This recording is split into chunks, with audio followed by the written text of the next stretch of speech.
Hey there, welcome to this episode of the Skift Meetings podcast, the podcast for curious professionals embracing the future of business events. My name is Miguel Nepsch, and I'm the editor-in-chief of Skift Meetings.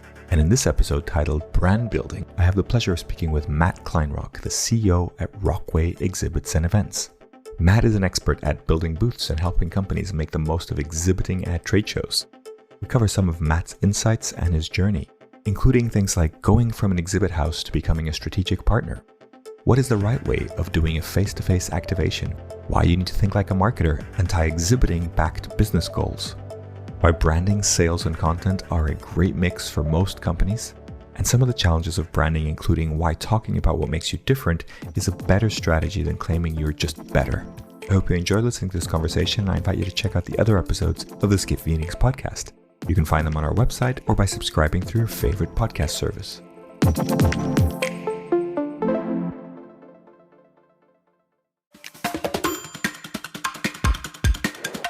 Hello, everybody. Welcome to this episode of the Skift Meetings podcast. Today, I am delighted to have with me Matt Kleinrock, the CEO of Rockway Exhibits and Events. Matt, thank you so much for joining us today.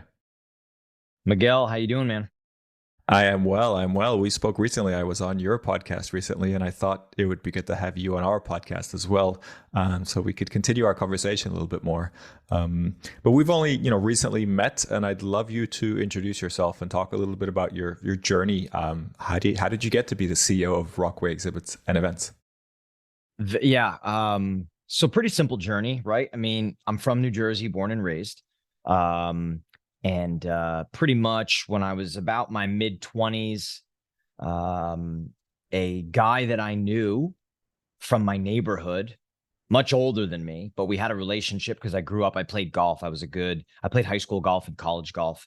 He was a golfer. He was in the trade show business. We had a really good relationship, and he had a company in New Jersey, and he was looking to open another company in Orlando. So not another office, but an entirely another company. Because at that time, he was really a distributor, and he was a distributor for Nimlock, which was a manufacturer and still is in the trade show industry. And he basically saw something in me and was like, hey, look, let's start something down in Orlando. We'll start small. We'll piggyback off my business. He's like, what you really need to do is sell right now, learn the business, and we'll just grow it kind of grassroots organically, and we'll see what happens. And I felt like at 25 is just the best opportunity that I had in front of me. So I just kind of went to town, cold calling, trying to learn it, talking to people who were exhibitors, sold. And kind of here we are 12 years later, have built the business up nicely. Him and I are partners in the business. We ended up merging the two businesses, the one from New Jersey and the one down here. And that's kind of how I got here. And just to clarify, so what does Nimlock do, or what were you selling in that case? Was it the services? Was it the exhibition design? Back in the day when we started, the distributor model was a little bit more relevant, right? So you had a manufacturer like Nimlock, right? They built trade show exhibits, and then they manufactured systems that were used for trade show exhibits. And they have distributors all over the country that are regionalized, and they sell trade show booths, but they're basically sales offices, and then the manufacturer would handle them. We started off that way, but kind of as we started getting into like 2014, 15, we just realized that model was going to kind of go away, and we needed to be a more conventional exhibit house, which is why we started working on our own branding. We started buying our own inventory, building custom rental exhibits in-house, bringing more of everything we were doing in-house, from design to fabrication. And so what do you do today? What does Rockway kind of specialize in today? And you mentioned exhibit houses, but I feel like you're putting quotation marks around that Yes. expression. Well, how do you like to be referred to? And tell me a little bit about what you do today. I think that's a good question, right? Like, I think that's an industry question that we have to start answering. The term inside the industry is exhibit house, right? When someone says we're an exhibit house, you basically understand that they design, fabricate, and then sort of logistically support you at trade shows, right? That's what they do. I would say we're evolving from that. When people ask me what I do, it's a tough thing to explain really quickly, but I've kind of gotten to the point where I just tell people that I own an event marketing company. And then I say, really what we do is, we do strategy, we do design, we do physical fabrication, and we logistically support large companies at their trade shows, conferences, and events. And that's kind of how I explain it, because that really is what we do. And then sometimes I'll use a reference saying like, hey, have you ever been to a big industry conference? And then they do, I know the conference, and we start talking and they're like, oh, wow, you guys build that. And it kind of goes from there. So when you say, okay, so you're supporting clients at trade show events, let's say somebody's exhibiting at a massive trade show, you custom design their booth, their space, you build it, and then you set it up. You basically, give them the keys to the castle once they show up. Yeah. So most of our customers come from or originate looking for a trade show booth, right? That's what they do. They come in via marketing, or we're prospecting, and they have a trade show that's coming up, or they have multiple trade shows throughout the year, and they need a trade show booth. But I think what we really do for them is we're not just saying, hey, look at this catalog, show us a trade show booth you like, and we'll sell it to you or rent it to you. That's not really what we do. We've evolved more into the strategic side of things, where we're saying, okay, you're going to go spend $300,000 over the next 7 months at 2 trade shows. What are your goals? Why are you at those trade shows? What are you looking to accomplish? Who is your audience? What is your brand all about? Do you have a new product, right? What's your narrative? What's your story? We're really making it into a marketing conversation and trying to understand, what are you trying to accomplish? What are those KPIs? What are those goals?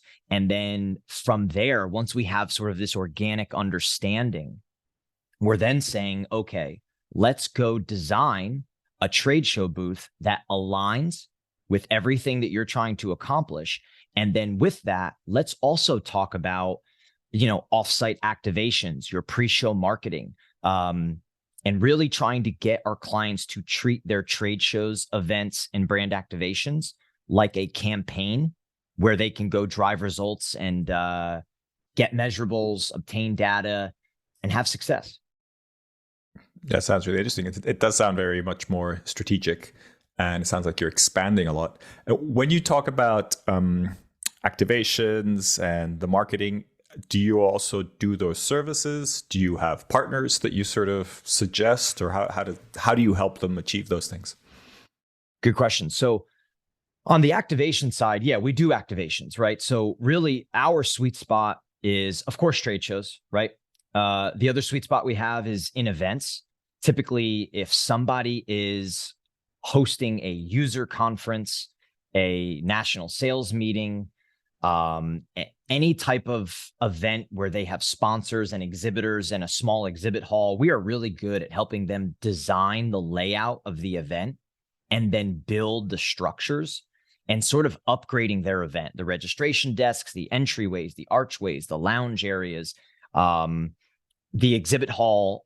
We are able to provide them with, 5x8, 10x10, 10x20, 20x20 hit style exhibits that their sponsors can buy from them to keep things uniform, to also make them a little bit high end on the event side. And then where we do activations is like, I'd say one of the bigger activations we do like a 6,000 square foot activation for Publix, which is a big grocery store food chain, at the Tampa Bay Buccaneer games. So we build them out this outdoor style activation there. So those are really the 3 places we do. So we do the activations ourselves. They're similar to a trade show. It's just that they're either outside or at a hotel or in all different places. And you mentioned the marketing as well. Is that something you also help clients with, or do you? So the marketing one's that's a really good question. It's an interesting part, right? Because you could do all this, but if you don't get the marketing right, it all falls apart, right? If they don't get the message out properly. And if I'm being completely honest, I would say we don't do the marketing for them, right? Because they are a company, they have a marketing department. Typically, we're working with that department. We're like a bridge. We're almost like a guide. We're almost saying like, okay, what is the campaign? And they're like, well, we don't have one. It's like, okay, well, we need to create one. We need to start thinking this way. We encourage them to, do pre-show marketing. We'll give them ideas on how to collect data, what data is good, what data is bad. Run an offsite activation. Let's throw a happy hour. Let's do this. We give them kind of ideas and guidelines. Some people don't need it. They're very good at it. Some people do. And then I think what it also shifts into is the finished product on the trade show floor, meaning we can design them a conceptual trade show exhibit that goes with their theme and their story and their narrative, but you have to finish it off with graphics, with elements, with tones, with raffles and engagements in games. So that's where we're really steering them to make sure that the finished product truly tells the whole story. And it's really just getting aligned with their marketing department. And then look, yes, if they need help on some of those things, we can help, and we have resources to do so. I think it's always interesting. I hear similar things from a lot of event tech companies, and I think there's that sort of desire to provide clients with what they're looking for, but there's also that danger of trying to be everything to everyone, right? Like, because your clients can ask for all these things, but then if you then become a marketing agency as well, then it's quite heavy lift, right? It's hard, right? I mean, it's we have some clients that are very good marketers, and they come to us with themes and stories and ideas, and they're like, hey, we want to go, and we're like, hey, cool, let's run with this. Some, they're just looking for a trade show booth to show up. And those are the ones we have to get their minds in a different direction, in a different mindset. Mm-hmm. And then the ones who do want to do experiential things, want to tell a story, a narrative, essentially, we have to push them into technologies, engagements, and kind of push the boundary with them, mm-hmm. But you're right, man. Like there's a fine line. And I think it's how receptive the company you're working with is, how good is their marketing department, how aligned are they? But ultimately, you can't be their marketing department. These are big companies, right? So they're at the end of the day, it's tough to integrate. You're not going to integrate yourself. Yeah. And do you find that it's kind of linear? The companies with the most resources are the ones that know what they're doing, or is it actually not that simple? That's a good question. I would say it's not that simple, right? Like we're currently working with a company that I would say is probably smaller, and we're working with the president of the company, but they're growing. They certainly have the finances to do something well. And actually, I had an interesting conversation. One of my AEs came in my office. We had designed this really cool concept for them, very out of the box, right? But it tells their story. And now their graphic designer was getting involved to actually give us the graphic files. And they were kind of not telling the story with the graphics. We were like, whoa. And he said, I don't really know what to do. And I said, hey, man, you just got to go back to the president and this person and be honest. And, their president's response was just incredible on the email. It was like, hey, if they're telling us this, we need to listen, pay attention, and let's have a conversation about it. So they're smaller, not as much resources, doesn't have some marketing heavy department, but they have somebody that is, I think, as I'm talking through this with you, it's like, do you value face-to-face marketing or not? The people that don't value it don't really care, and they're just going to run with it. They just want to show up. But the people that value it, they want to do it the right way, whether it's a marketer, a CMO, a VP of marketing, a CEO, a president, doesn't matter. I think it's whether or not they value face-to-face marketing and are really looking to drive results and do it the right way or not. I like that. Can we dive into that a little bit deeper? You mentioned the right way and face-to-face, valuing face-to-face. What does that look like in practice? And if you want to share some examples, very happy to go there. Or if you have any kind of theories of what you think is really crucial for making kind of in-person activations, face-to-face activations really tick, right? Because we talked about budget, but it's not necessarily a budget thing, right? It's not necessarily like throw money at it and it'll just suddenly work, right? What do you think is the magic sauce in your mind? All right, so how do I break this up? Okay, so there's kind of two parts to your question, right?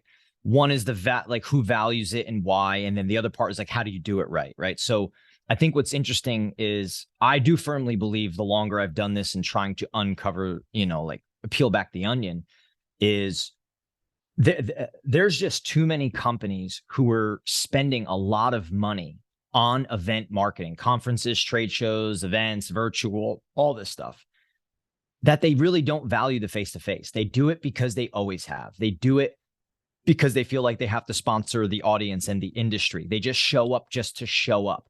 And what ends up happening is that trickles down into the person that's handling it. They don't have measurables. They don't have KPIs.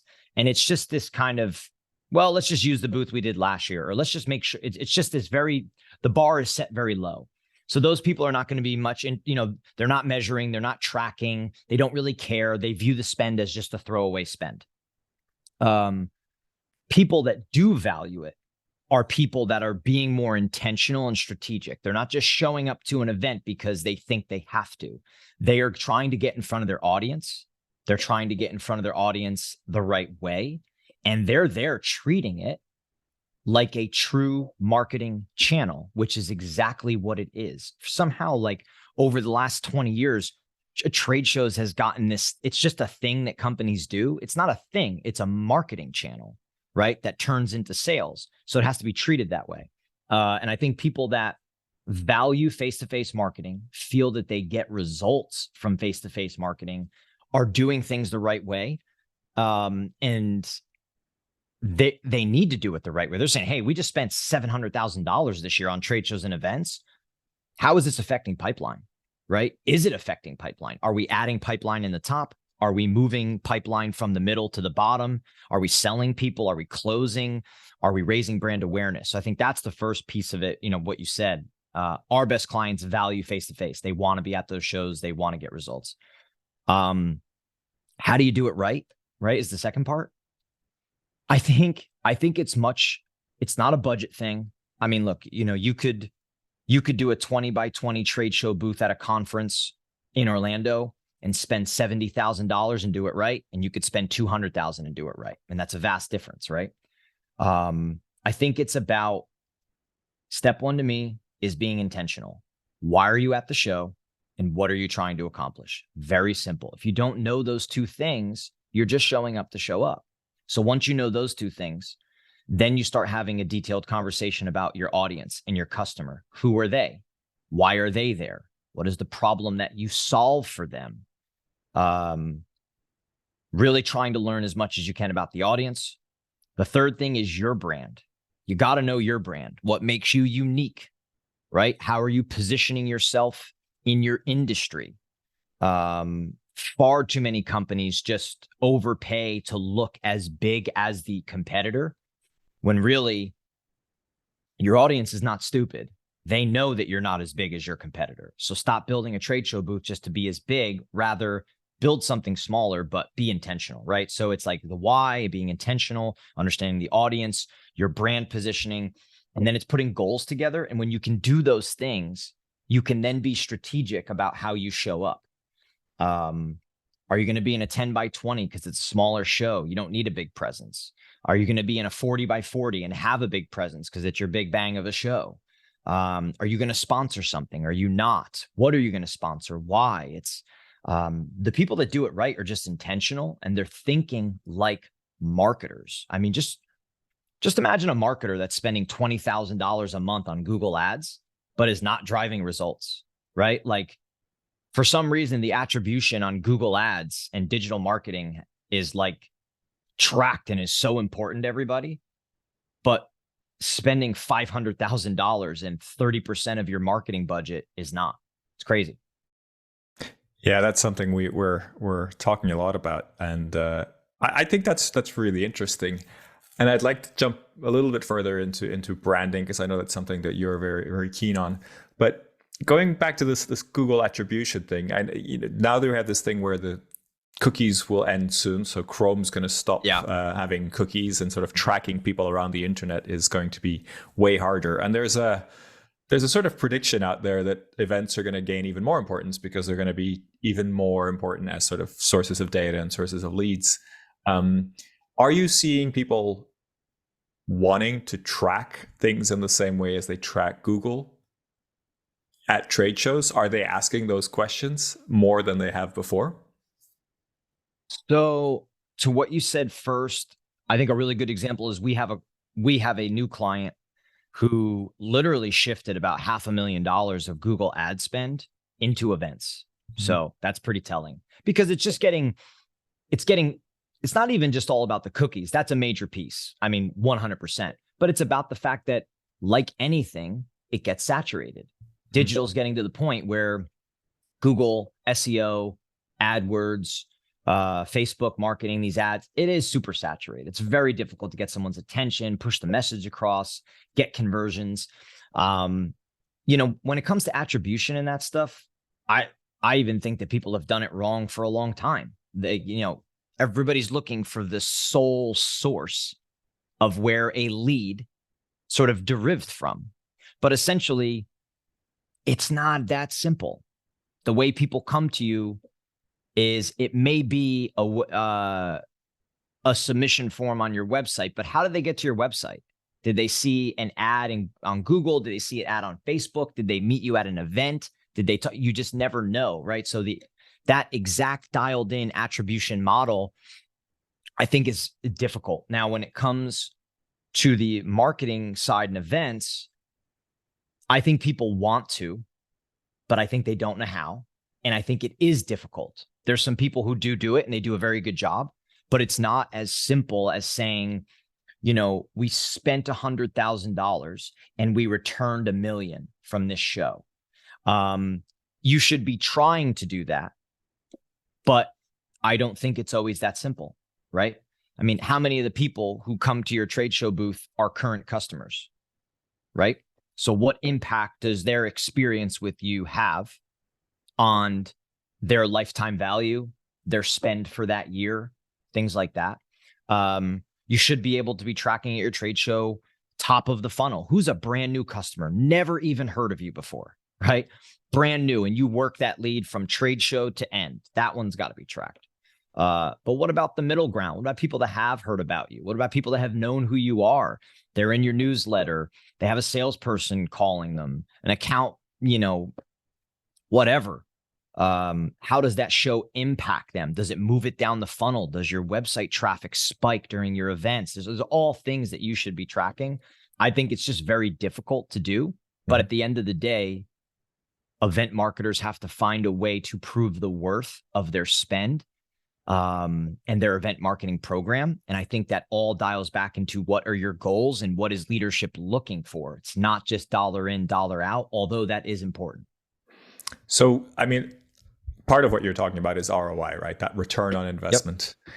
And so you're saying figuring out how much you spent and how much you get back is important, but it's not that linear to understand that trade show had an impact. Unless it was a direct conversion, it's very hard to kind of attribute it in the same way as Google Ads and things like that would.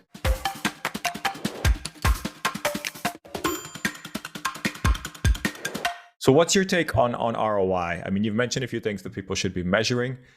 I think we can sit here and say you should be measuring 100 different things. I think in practice, very few people have the resources and the capabilities to do that. Yep. If you have to choose, 2 or 3 things that people should really be focusing on, what would you choose? So in the beginning of what you said, when you talk about Google Ads and attribution, I think a really good hole to poke in that is you can see, hey, a lead came in from a Google ad, and you would label the source of that as a marketer a Google ad, right? Mm-hmm. And you would attribute that to the spend that you have for Google Ads. And when it closes, you're like, hey, we closed a $50,000 deal from a Google ad. But what if they heard about your company because of content on LinkedIn? They Google searched your company name, and the first thing that came up was an ad versus an organic page, and they clicked on it. Is that really attribution for a Google ad? I don't think so. I think it's attribution for LinkedIn and content. So that's kind of the shift I think that's happening there.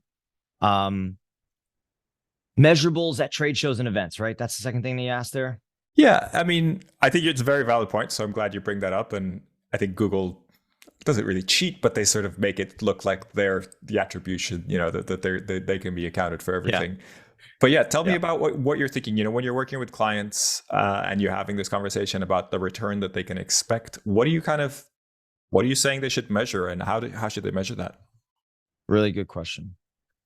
I think it really varies on what they sell, right? I think it really varies on their jobs, their sales cycle, how long it is, right? Is it a 3-month sales cycle? Is it a 24-month sale? I mean, you got some software people sell big stuff that their average sales cycle is like 24 months. It's crazy. Yeah. So I think you have to understand those things. And then you have to tie back to what are the business objectives for being at that trade show, right? Or at an event. For example, one of our customers, the one that throws the brand activation at the Tampa Bay Bucks games, they are not looking for any attribution, any conversion. They're not looking for a person there, nothing like that, right? They understand that the community that they're throwing that activation in, they are a staple in that community. So in a sense, it truly is brand awareness in that sense. So things that you would measure there is like brand affinity type stuff. Mm-hmm. So you do like an exit survey when they're there, asking them something simple but very specific. You can't say, how do you feel about this brand, right? It doesn't help you. But what does help you is say something like, what percentage of your grocery shopping do you do at this store? And you measure that, because if year one of that activation, it's 50%, and then it grows to 70% in year 3, year 2, that you're building affinity within that, in that community. So that's a good example of like measurables depend on goals and depend on, the situation. Mm-hmm. For trade shows and events, look, I think you should be trying to quantify, we spent $200,000 to be here. And did we sell anything directly from being there? I think you have to try to do that.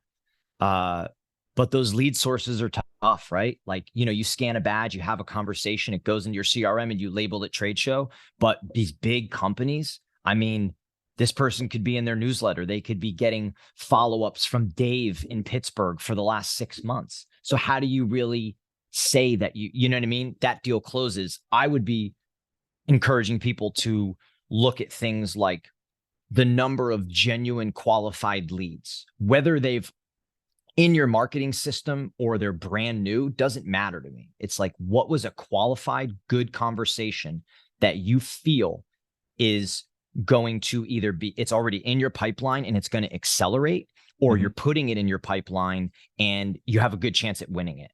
Like those things I think matter. Is it almost like the quality of the conversation, kind of saying, hey, I had 10 conversations that were really advanced today and that has X value?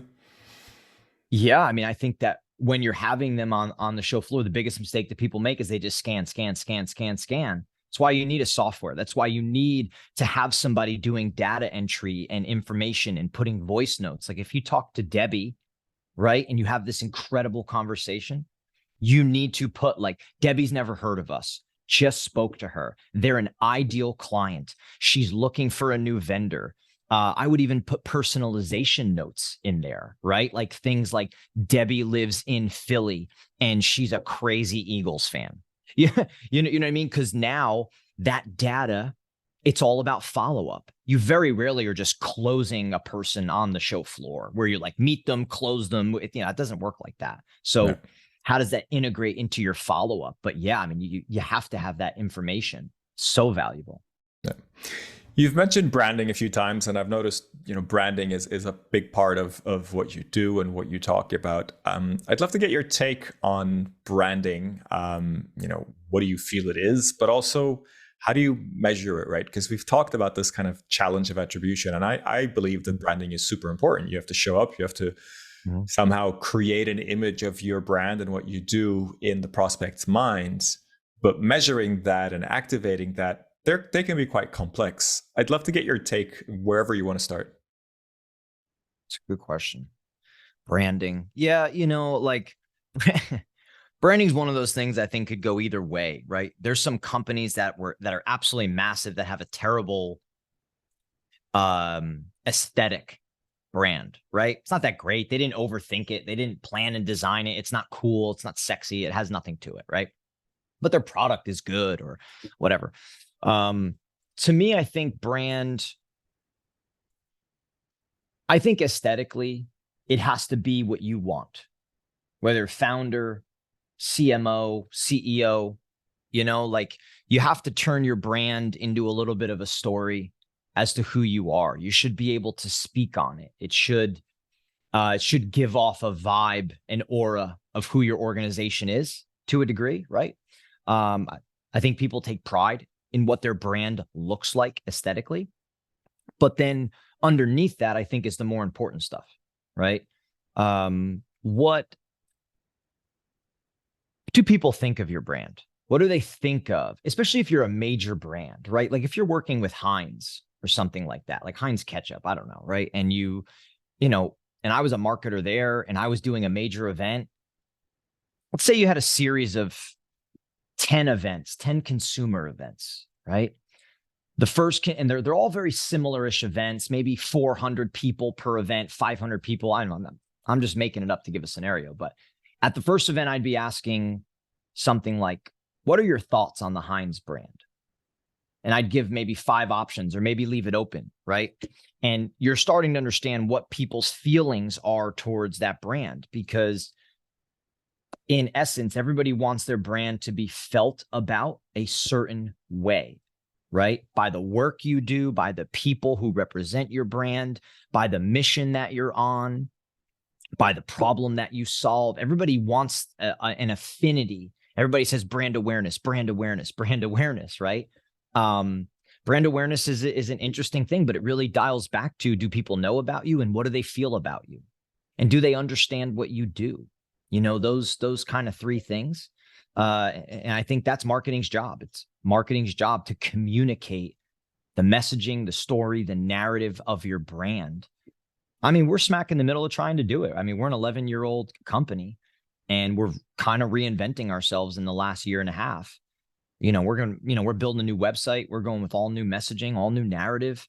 Because we've changed, we're different. We think there's a different future. So yeah, that's, let's dig into that a little bit further. I mean, you're also exhibiting, you're also doing branding exercises, right? Marketing exercises. Can you tell me a little bit about your approach and kind of the reasons behind it?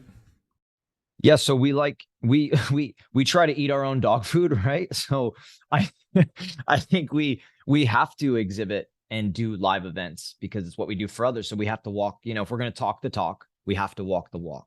So essentially, like, we go through our own process to exhibit. We're talking about what's our why, what's our intention, who's our customer, what do we think about our brand? How do we position our brand? Which I think is a very important one. How do you position your brand in your market? Like, not everybody can be Heinz ketchup. You're just not. Like, they're the category leader, right? So, who are you if you are, tomato ketchup or something, or whatever your name is? I don't know, right? Like, you have to find your positioning and be able to, in a narrative, explain your position and why it's different, not better, because nobody cares about better, because that draws comparison. People want different. So I think it's how do you do that? So yeah, I mean, we go through our own process, the same one we put our clients through. We ask ourselves the same question. And really, at the end of the day, we're trying to tell a story about our brand that we think relays back to the problems that our customers want and need to solve. It's as simple as that. That's all you need to ask. It's not that simple. No, it's so hard, man. It's so hard. But that's, marketing, like a lot of things in life, is taking something that's complex and trying to make it simple, right? It's how do you simplify something that's not simple? So, to your point, it's not that easy, but man, I'll tell you what, you got to fight like hell to do it. You got to fight to have a message. You got to fight to tell a narrative and tell a story about your company that resonates, that hits, that your ideal prospect is like, when they see an ad or they go to your website or they see your content, they're like, man, that's what we want to do. Like, that's where we want to go. So you're constantly trying to learn your customer, listen to your customer, and then turn that into what you offer, and some kind of story. So you mentioned different, not better. And I thought that was quite interesting. In your particular case, Rockway, how are you different to the others out there? Really good question. Really good question. So we talked about this a lot. And when we went to a trade show recently, right, we positioned ourselves. We had a theme in our trade show booth. We made our trade show booth look like a boutique hotel. And then we had a podcast area that looked like we were podcasting in the lobby of a hotel. So the reason that we did a boutique hotel, because boutique hotels do a couple things, right? They're intentionally designed. We feel like we intentionally design trade show exhibits, and they have personalized service. And we feel like we give personalized service to our clients. And those are two things that they need. That's one aspect. The second piece of it is it's positioning, right? We are different in our industry because I think our industry has levels, just like anyone does. We have some very big exhibit houses, we'll put quotes around it, right, that have been around for 50 years plus. They're 100 million plus. They have every resource under the sun. They're very good at what they do. They're massive, but they're a little big. They're a little slow, probably slow to change. If you're not $1 million plus client or 5 million plus client, they really, you're probably not going to always get the time of day that you should. You're probably working with a junior person, right? So the position we thought we could take was we're smaller, right? But we kind of felt like we are boutique ourselves. We're high end. We do really good work. We do really high level, strategic, intentional design, personalized work. But we're small enough to give you that attention to detail, that I think some people can't get at bigger shops. And then those people, they don't really want to work with companies that are like lesser than us because I don't want to call them chop shops, but they're just like, they're kind of turn and burn exhibit houses. They'll sell you anything. So that's kind of how we positioned ourselves in terms of how we think we are different. It's that intentional, strategic approach, and personalized service. I like it. There are a couple of things you've mentioned a few times. One is this idea of surveys or exit surveys, or at least having conversations and asking specific questions so that you can either tag people or get some sort of data on how they feel about a brand.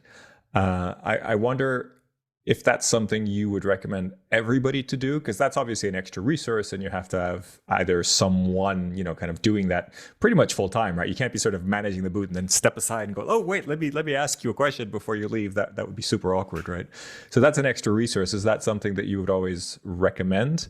And then second question, and hopefully they're connected, is you also mentioned creating a podcast at your booth. Is that something that you also recommend, that idea of sort of content creation while you're doing the trade show activation? Yeah, so I'll say the second part first on the podcast. I mean, look, when you go to a trade show, you're at an event. I mean, you are there to stand out. You're there to garner attention. You have to do something that stands out, that is different. And then you have to be able to meaningfully engage with your customer. I think running a podcast or a live show, a talk show, whatever you want. I mean, if you don't have a podcast, who cares, right? But the podcast engagement play does a lot of things, I think. A, it draws attention. When you set up a podcast studio and you have lights, camera, people, looks like a conversation's going on, you do a lot of things. It garners attention. You get to talk to your ideal customers because you're inviting them on to tell their story, to talk about the industry. So you're getting that knowledge. You're also developing content. I think that people need to be developing content while they are live and in person. Develop content for the remainder of the year. Also makes you look like a industry leader, right? And it's, we are in a day and age where content is king. So go produce it. That podcast gives you that ability. Yeah. I think it's a very non-salesy way to talk to somebody. Yeah, just on that point, I think, does it not take you away quite a bit from other conversations? Because you're sitting there recording the podcast, even if it's a quick one, like 15 minutes, you see other people that you know walking around. I'm sure you're nodding and other things are happening. Yeah. Is it not quite challenging to be able to sit there and concentrate and focus on that one person for 15 minutes when there's so much happening? I just think you have to have the team set up to do so, right? Like when we ran it in our booth, I was talking to everybody. And then I have our person from our marketing team came and produced the podcast. So we were focused on the podcast. We were focused on the guests, focused on the personalization of the conversation, getting to know them, while 3 of my other team members were really working our booth. They were, getting people to come in to get them signed up for the podcast. It was an opener to a lot of conversations because I think a lot of times on the show floor, people get like they need to like grab people out of the aisle and be like, hey, do you want to, it's like, I just think that's a tough scenario, right? It's like a meat market. You got to find a way to creatively engage. I mean, the number of people that walked up and were like, hey, what are you guys doing over here? Was pretty cool. So Nice. It's an easier conversation, less salesy, gives you really good reason to follow up. You're like, hey, here's this video clip of you talking on the show. You said this thing about A, B, and C. It was awesome. So it's a little more relationship driven, I think. And do you also have audio for people at the trade show kind of to listen in? You have a way for them to listen, or is it really only for the home audience afterwards? We didn't run it live, right? Yeah. I think that's something that we talked about we may want to do at another time. I'm not sure where we would run it live. We don't really have a big Facebook audience per se, right? I mean more for the people at the show. So you're not being interviewed, but you're on the I you're get like what you're curious. Got what you're saying. Yep. Can you hear what's going on? Because it's really loud at trade shows, right? Unless you have some headphones or some speakers, nobody's going to actually be able to follow the conversation. Yeah. I don't think our space was big enough, right? Like we were at 10 by 30, so we're 300 square feet at this show. So I don't think it was big enough to have speakers and be playing it in an audience and think. I think it would have been disruptive to other people around us, which is not really fair, right? We talked about it, like how could we amplify this a little bit, but no, we didn't do it. Yeah. And so back to my first question in terms of having that extra resource to capture kind of extra data. Is that something that you're a big believer in? Yeah, I am, for sure, right? I mean, I think it comes back a little bit to data. So when you go to events, everybody's fighting over data, right? The organizers, the sponsors, everybody. So when you're there, you need to be capturing your own data, your own information, your own feedback, because you're there with people in person. But I think sometimes it's too generic. So if you're going to do a survey or an exit survey, you have to understand, you can't ask just mindless questions just to ask them. You have to ask questions that are specific. It's like interviewing a person. You're not just going to, you're not like, when you're hiring someone, hey, tell me your story. That's a bad question. People can just say whatever they want, right? But you ask a very specific question. Tell me about a time that you made a mistake and how you held yourself accountable and learned from it. That's a specific question. So I think to answer your question, when you're doing surveys, it's what are you wanting to learn? Is it to learn about the audience? Is it to learn how they feel about you? What are you wanting to gain from the survey? And then you cater the question around that and be specific. Yep. And then have the resources to actually get people to answer those questions, right? Because that's the challenge when you're live. Miguel, like that's a tough, that's hard. It's can you set up iPads? Can you, there's all these interactive kiosks now where you could host a survey and just post them where people sit on the way out and say, hey, would love for you to do it. So you get who you get. Or maybe you have a person standing there next to 3 kiosks on the exit and say, hey, we'd love if you did an exit survey. It'll take 1 minute, right? So there's ways to do it. You do have to understand your resources though. And I do think there's a lot of softwares that help you organize that data so you don't always have to do it yourself. Great stuff. So starting to wrap up, but you mentioned software and kind of technology. Just wondered if there was any technology either in the building side or the support side or anything that you're particularly excited about that you maybe are offering clients or that you're using internally. You know, I guess what I'm saying is, what are the exhibitions or what are the booths of the future look like in your mind? And are there kind of new tools or new things that you're seeing that are quite exciting? So I personally am trying to get a better understanding of technology in a lot of areas so that we can guide our clients to what they need specifically. Because there's a lot of tech, there's a lot of companies, there's a lot of software, and they don't all do everything, but they seemingly do some stuff really well. So, for example, I had a woman on my podcast at Exhibitor Live who was talking to me about a problem she has with hosting an event and a software she needs. And I just knew from doing my research which software I would recommend to her, because there's a lot of event softwares, but I knew which one to recommend based on what she was telling me her problem was. So it's we don't have a software. We don't create one, right? But we're trying to get an understanding of it. And then when it comes to technology on the show floor, look, lead capture softwares are very important, right? So going beyond a badge scanner and having something that integrates to your CRM, organization, notes, voice notes, understanding, were they at a presentation? Were they at a demo stand? Did they see a product demo? Like where were they?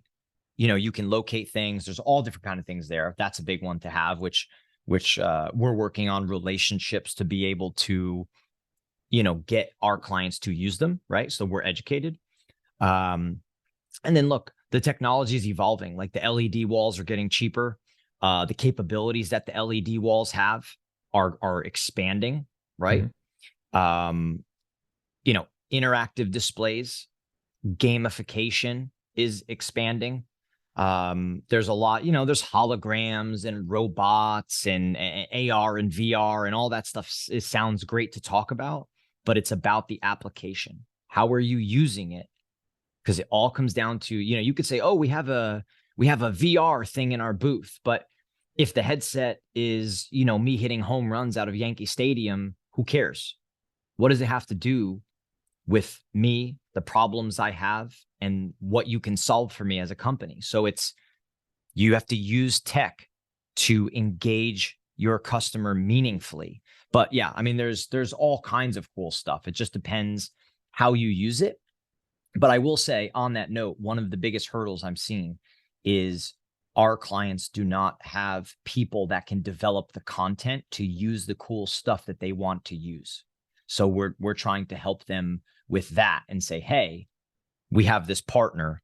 You want to use an interactive display, an LED wall. You want to create a game. They're going to create the content for you, because the engine is easy. You get it from a tech company. But what about the content? How personalized is it? That has to be created from scratch at times. Absolutely. I think that tech can really kind of be fancy and can be impressive, but if it doesn't connect to the objectives, then it's a waste of resources. It's just there, right? It's just cool. Yeah. Good stuff. Well, Matt, it's been a pleasure talking to you. I wanted to wrap up by asking the question that we always use to wrap up the podcast, which is, I'd love to get a suggestion from you of someone else who should be on the podcast and why you'd like to hear them on the podcast.